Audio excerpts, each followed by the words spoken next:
leftist political operatives are insane.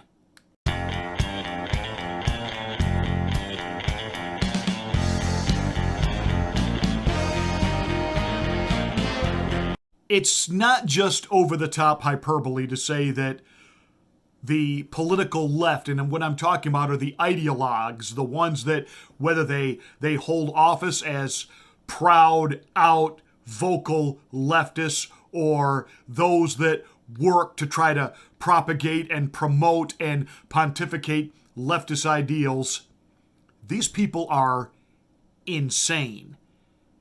Criminally, sociopathically insane. We begin with AOC.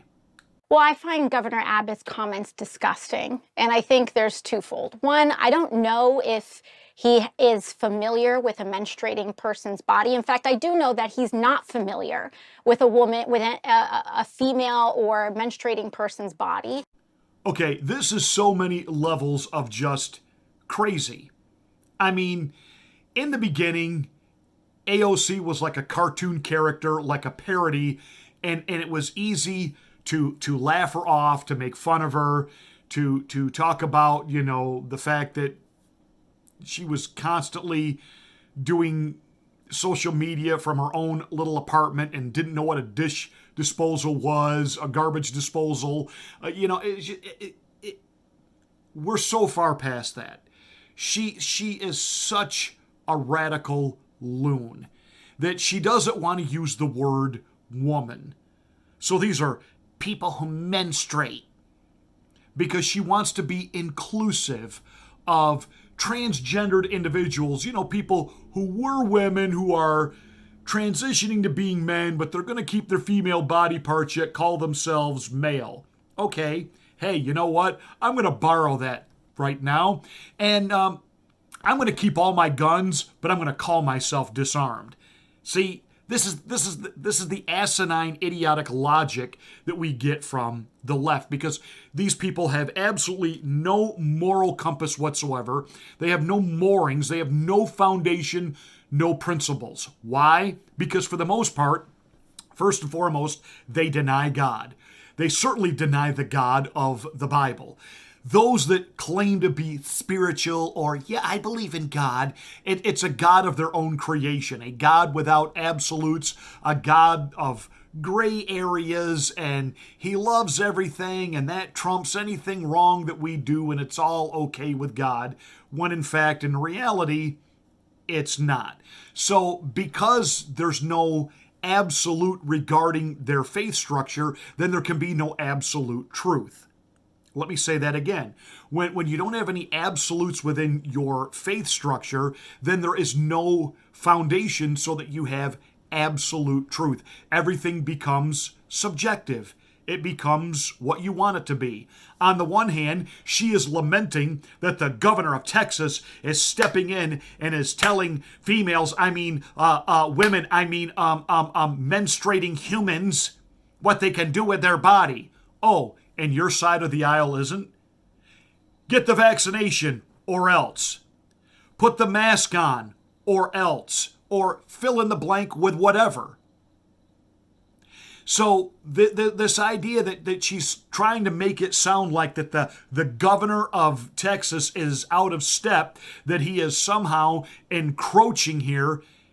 How about the life of the child in the womb? The life of the child in the womb. I mean, this argument, which has been such a canard for the past nearly 40-something years, that it's my body, my choice, but your choice directly involves the individual inside of you, the human being inside of you.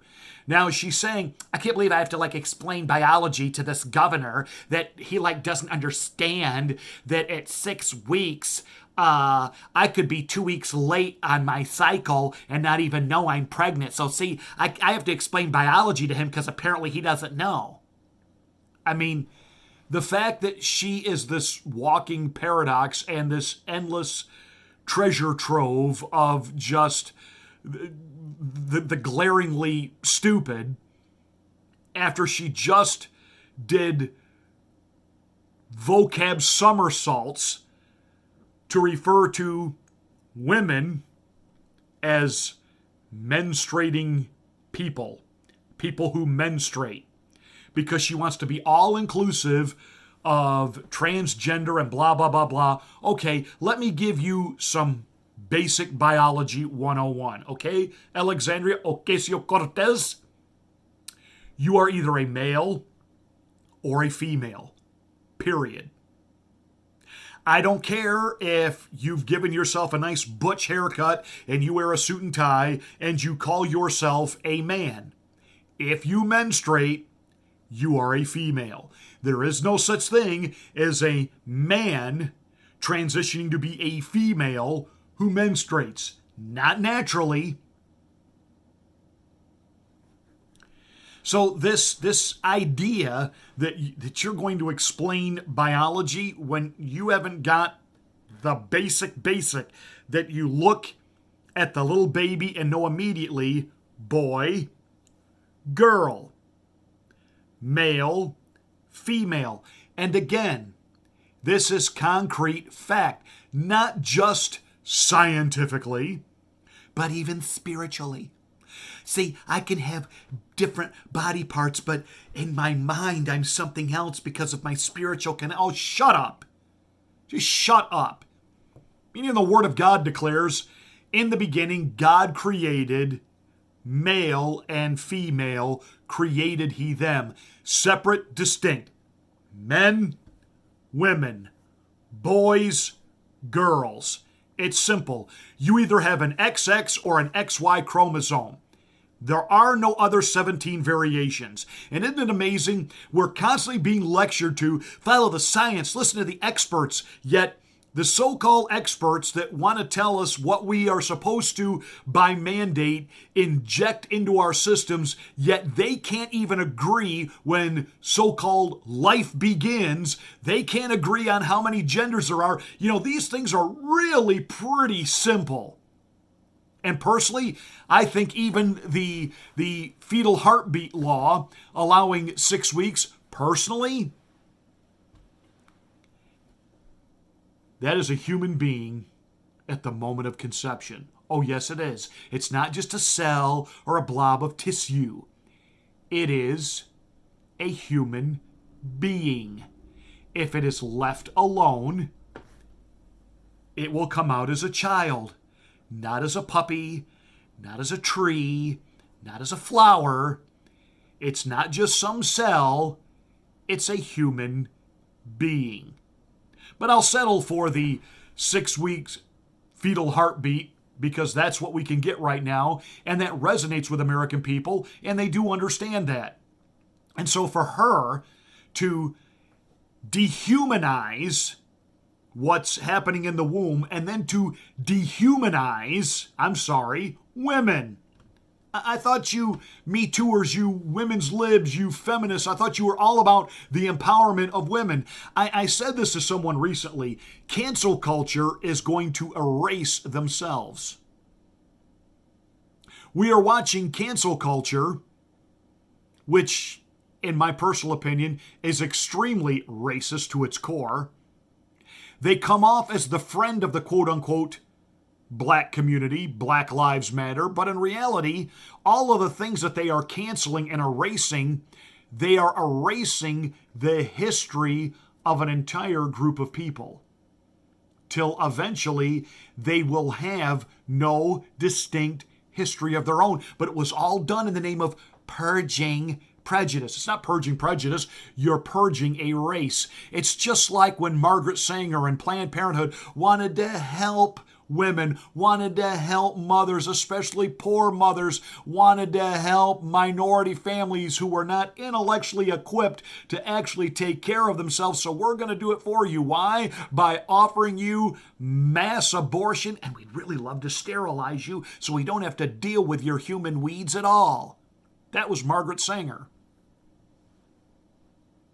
See, The left are the true racists. They don't think that you can do it without their help. They don't think that you can succeed. They don't think that you can take care of yourself. You need them because they the massa on the plantation now. And they want to control you. When she flips that argument and tries to say, the governor and the Republicans are trying to control your body. Well, whose body? You can't even make up your mind if that's a male or a female body. There is no such thing as a trans, non-binary. That's a bunch of hogwash. It's a bunch of made-up political nonsense. Male or female. No, menstruating human. Yes, because that certainly sounds so much better than saying a woman. But the insanity of the left doesn't stop there. The racism of the left was on display for all to see recently as Larry Elder, black Republican candidate for governor and the California recall. And right now, he's leading all the polls, and it looks like he's got a real shot to unseat Governor Gavin Newsom. And of course, that's not a good thing. They're very, very, very, very nervous out there in California, which is why the LA Times ran an article about Larry Elder as being white supremacy in blackface. Can you imagine if a conservative publication back in the day had said that about Barack Obama? But recently, as Larry Elder was leaving an event, he was attacked by a racist.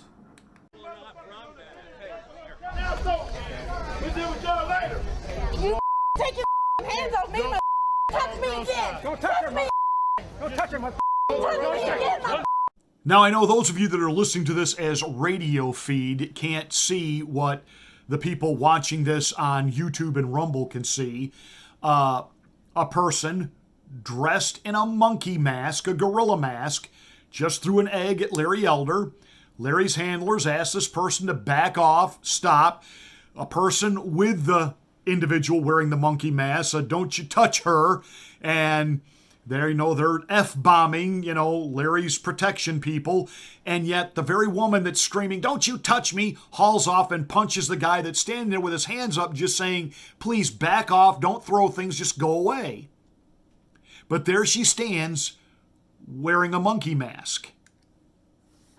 I remember just a couple of years ago that there was the attempt by the cancel culture to purge any references ever to things like apes. They wanted the whole Planet of the Apes franchise to go away because it was obviously subversively racist.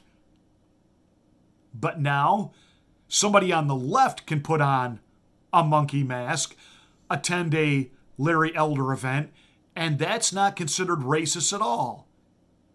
This is just informed. It is disagreement. It is the passion of disagreeing.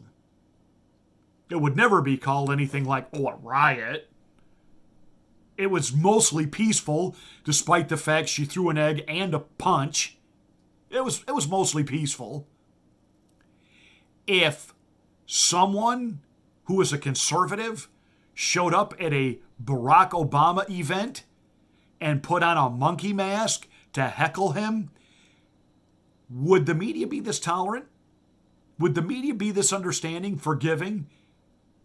You and I both know the answer to that. Now, these individuals, it's obvious they are worked up leftists and they're going to hurt somebody. Why? Because the left is insane. And I'm all done trying to be nice about it.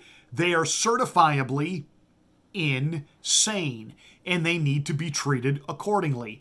There's no way that you can engage with these people peacefully, intellectually, or even logically.